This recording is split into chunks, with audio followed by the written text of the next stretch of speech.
Hi friends, welcome to our channel. Let's know it. நாம இன்னைக்கு பன்னீர் 65 எப்படி பண்றதுங்கறத பார்க்கலாம்.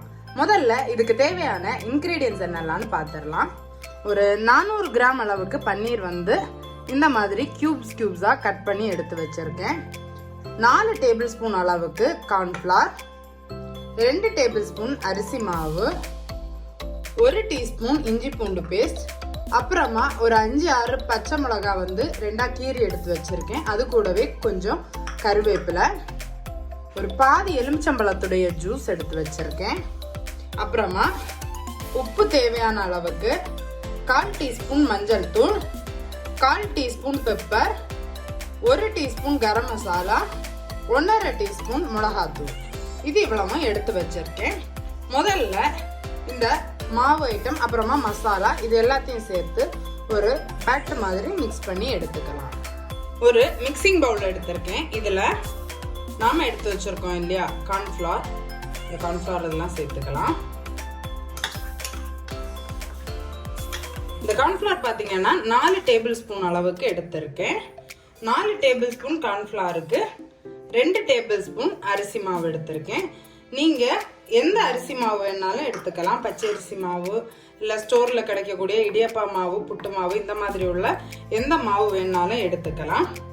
இது கூடவே நாம் எடுத்து வச்சிருக்கோம் இல்லையா மசாலா ஐட்டம்ஸ், இது எல்லாத்தையும் சேர்த்துக்கலாம். இதையும் மிக்ஸ் பண்ணிக்கலாம் ஒரு வாட்டி. இப்போ இதுலயே நாம் எடுத்து வச்சிருக்கிற லெமன் ஜூஸ், அப்புறமா இஞ்சி பூண்டு பேஸ்ட் எல்லாத்தையும் சேர்த்து கொஞ்சம் கொஞ்சமா தண்ணி சேர்த்து மிக்ஸ் பண்ணி எடுத்துக்க போறோம்.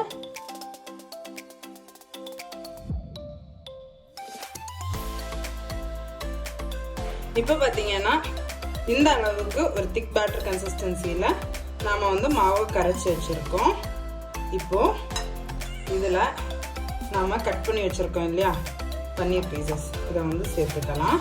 இந்த பன்னீர் பீசஸ் எல்லாத்தையுமே சேர்த்துட்டு ஜஸ்ட் வந்து மிக்ஸ் பண்ணி விட்டுக்கலாம். கம்ப்ளீட்டாக இந்த பன்னீர் பீசஸ் எல்லாமே இந்த பேட்டரில் நல்லா கோட் ஆகி வர்ற அளவுக்கு மிக்ஸ் பண்ணிக்கலாம். இதை விட தின்னா மிக்ஸ் பண்ண வேண்டாம். இதை விட ரொம்ப தின்னா மிக்ஸ் பண்ணிங்கன்னா இந்த பேட்டர் எதுவுமே இந்த பன்னீர் மேலே கோட் ஆகாது. இப்போ பார்த்தீங்கன்னா ஆயில் சூடாக வச்சுருக்கேன். ஆயில் நல்லா சூடாக இருக்குது.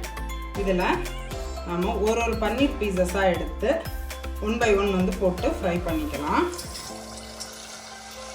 ஆயில் வந்து கொஞ்சம் சூடா இருக்கிற மாதிரியே பார்த்துக்கோங்க, இல்லைன்னா அந்த பன்னீருடைய சாஃப்ட்னஸ் வந்து போயிடும். பன்னீர் குக் ஆகுறதுக்கு நமக்கு ரொம்ப டைம் எல்லாம் எடுக்காது.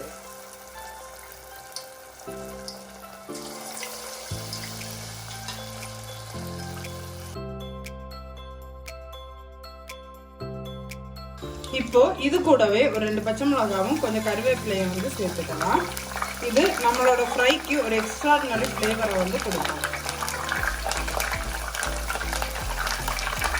மிளகா வந்து போடுறப்போ 2 லைட்டா ஸ்லிப் பண்ணிட்டு போடுங்க, இல்லைன்னா அது வந்து வெடிக்கிறதுக்கு வாய்ப்பு அதிகம். 2 பக்கமும் திருப்பி போட்டு நல்லா கிறிஸ்பியா கோல்டன் கலர் வர்றது வரைக்கும் ஃப்ரை பண்ணிக்கலாம். இதுல தெரியுது இல்லையா பபிள்ஸ், இது எல்லாமே வந்து இது குக் ஆயிடுச்சுன்னா அடங்கிடும். அந்த ஸ்டேஜ்ல நாம வந்து ஒரு பிளேட்டுக்கு டிரான்ஸ்ஃபர் பண்ணிடலாம். இப்போ பாத்தீங்கன்னா அந்த பபிள்ஸ் எல்லாமே ஓரளவுக்கு அடங்கிருச்சு. இப்போ அதை வந்து டிரான்ஸ்ஃபர் பண்ணிடலாம்.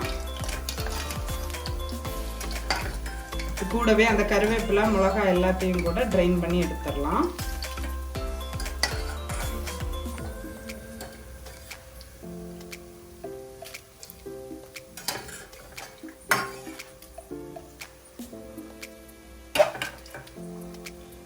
இதே மாதிரியே பாக்கி இருக்கிற எல்லா பன்னீர் பீசஸையும் ஃப்ரை பண்ணி எடுத்துக்க போறோம். நம்மளோட சூப்பரான பன்னீர் 65 வந்து ரெடியா இருக்கு. நான் இதை லெமன் அப்புறமா டொமேட்டோ கெச்சப் கூட சர்வ் பண்ணியிருக்கேன். நீங்களும் மறக்காம இந்த பன்னீர் 65 உங்க வீட்டுல ட்ரை பண்ணி பாருங்க. ஒரு சூப்பரான ஸ்டார்டர் ரெசிபியா இருக்கும். ட்ரை பண்ணி பார்த்துட்டு எப்படி இருந்துச்சுன்னு உங்களோட ஃபீட்பேக்கை கமெண்ட்ஸ்ல சொல்றதுக்கு மறந்துடாதீங்க. உங்களோட ஃப்ரெண்ட்ஸுக்கும் இந்த வீடியோவை ஷேர் பண்ணுங்க. அவங்களும் பன்னீர் 65 வீட்டிலே எப்படி பண்றதுன்னு தெரிஞ்சுக்கட்டும். நம்மளோட சேனலுக்கு நீங்க இது வரைக்கும் சப்ஸ்கிரைப் பண்ணலைன்னா மறக்காம சப்ஸ்கிரைப் பண்ணிக்கோங்க. அப்பதான் நான் ரெகுலரா போஸ்ட் பண்ற வீடியோஸோட அப்டேட் உங்களுக்கு வரும். சீக்கிரமாவே இன்னொரு இன்ட்ரெஸ்டிங்கான ரெசிபியோட உங்களை மீட் பண்றேன். Bye friends, thank you.